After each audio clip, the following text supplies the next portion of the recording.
The chair recognizes the Honourable the member for Harbour Grace Portagrave. Thank you. Thank you, Mr. Chair. Well, it's always an honour to stand here in this honourable House because, as you know, we represent our constituents. And again, it's very important to recognize our constituents who put us where we are to represent them. Well, needless to say, like all of us here in the House on each side, we hear a lot about the budget. There's a lot of concern, and that's certainly a given. A lot of people are concerned about the levy. But I will talk about a big concern that continues to dominate discussion in my district of Harbour Grace Portagrave. There are 15,000 constituents that I represent in my beautiful, strong district of Harbour Grace Portagrave. And as we know, and we're going back to 2007, when there was a promise made by the previous administration in the heyday, in the golden years, when we were flush with oil cash, a promise made to the people of Coley's Point Primary School. The young students there, their parents, absolutely. And as we know as well, the student population at Coley's Point Primary is 350 plus. And this school is situated in an area where population continues to grow in Conception Bay North. This school services children from Portagrave, from Barroneed, from Shearstown, Butlerville, Bay Roberts, of course, Coley's Point. And, you know, it's essential that they need a new building. It's a 60-year-old plus facility. Absolutely. And, again, I want to reflect on a letter that, with some research that we found, of course, and this is dated back to October 30th of 2015. And, well, as we know, I just want to reflect on the date of this letter of October 30th, 2015. It was just before the election that we had, a month before, actually, in November 30th. And it is addressed to the Mayor of Bay Roberts, and it's written by then Education Minister Susan Sullivan. And I will read this letter because we want to get this out. We want to get this on record. Dear Mr. Wood, I am writing you at this time to confirm the Government of Newfoundland and Labrador's commitment to the new school to replace Coley's Point Primary stands. To date, we have made progress in moving this project forward. Well, first of all, I ask, Mr. Speaker, where is that project? Where is the progress? There's a sign, but the last time we checked, students can't go to school in a sign. That was always put there.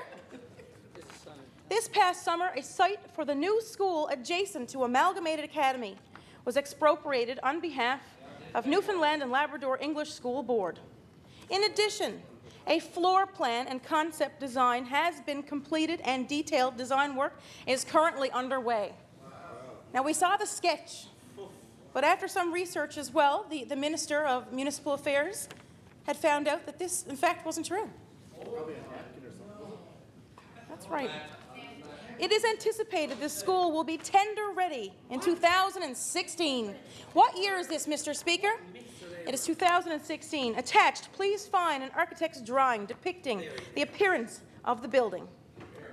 And again, I would like to reiterate that this project is included in government's multi-year education infrastructure development plan, released in Budget 2015 and remains a priority. Wow. Thank you for your support, and God knows there was a lot of patience for this important project. Well, I want to say, again, we know that this is not simply a priority today. This was a priority when, again, the previous administration were still in power. Because in three consecutive budgets, there was money allocated for Coley's Point Primary School. Money was allocated in that budget. At the time, there was a member, of course, on the government side. Where's the school? Where's the start for the school, Mr. Chair? Well, as we know, the times that we're in are ugly. I'll say they're ugly. The financial time. Absolutely. This is a difficult time, the most challenging time facing Newfoundland and Labrador in all of our history. And it still remains a priority, because as the member for Harbour Grace Portagrave District, I will stand by, I will talk about Coley's Point Primary until the sod is turned on that school. Again, you know, I can't reiterate enough. I mean, I'm hearing from parents on a daily basis about Coley's Point Primary School. They're concerned about the age of the building. I just spoke with the principal, actually, this evening, and there's a concern now, of course, with changes coming to the education system. This school at Colleys Point Primary, the property, there's no pavement. There's no asphalt in that school. So there's a concern with safety with regards to busing and transportation. And I mean, I've been to the school. I continue to go to the school often. I meet with the school council, the parents. And again, I can't reiterate enough how important this topic is. And again, I'm committed to working with our ministers. And I will lobby, and I will voice the concerns until, like I say, until this becomes reality. That's right. Those children deserve, all children in Newfoundland and Labrador, and in Canada for that matter, deserve to grow and learn in a healthy, modern facility. And the children of Colleys Point Primary are no exception. We've been looked over in the past since 2007, and again in 3 past consecutive budgets. But like I said, there's a voice now for Colleys Point Primary here in this House of Assembly. I also want to reflect on another matter, of course, facing the District of Harbour Grace Portagrave, and that is the slated closure for the courthouse. Very important. I will reiterate, it's a regional system. It services about 50,000 people annually, situated in Harbour Grace, and the building itself, which is no longer being utilized because of the condition. And I ask, Mr. Speaker, what happened to the condition of the building? We know it's a National Historic Site. It was constructed in the 1800s, the Harbour Grace Courthouse. And what investment was made of the past decade, again, when we were flush with oil of royalty, when we were rich, when we were a have province? Where was the investment in the justice system situated in that region in Conception Bay North? I have to ask. It's a concern now. We hear members opposite, rightfully so, raising the concern. But where was the concern years ago when there was money? That's right. Well, now, as we know, no one is in that building because it's not safe.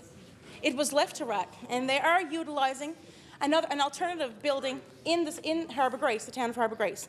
I'm working continuously with the town of Harbour Grace to come up with a solution as an alternative, because again, as that member, I will voice the concerns, and I will work my hardest. I am dedicated, of course, to doing the best for my constituents and have that decision hopefully overturned.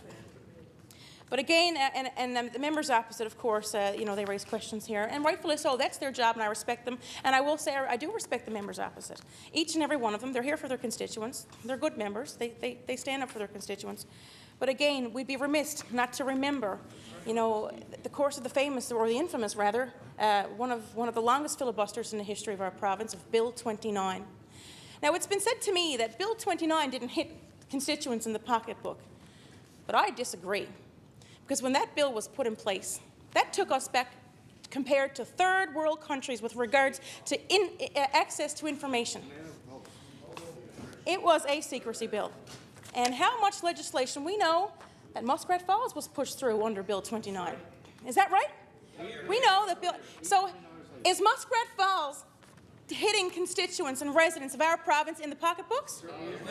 Well, Bill 29 certainly has hit us all in the pocketbooks. And as we know, it was revoked. And why was it revoked? Because of the public pressure. But after the dirty deeds were done, Mr. Chair, it disappeared, but it did not disappear for free. It disappeared at a price tag to taxpayers of then $1 million. So, I mean, there's much to reflect on. And we talk about responsible management of funds. And I have to ask this. We talk about the library cuts, and it's a shame. And I will say, and it's a shame that one of my libraries in my district in Harbour Grace is being closed. But again, I'm going to meet with the library board and maybe work to, see what we can find as an alternative. I'm committed to doing that.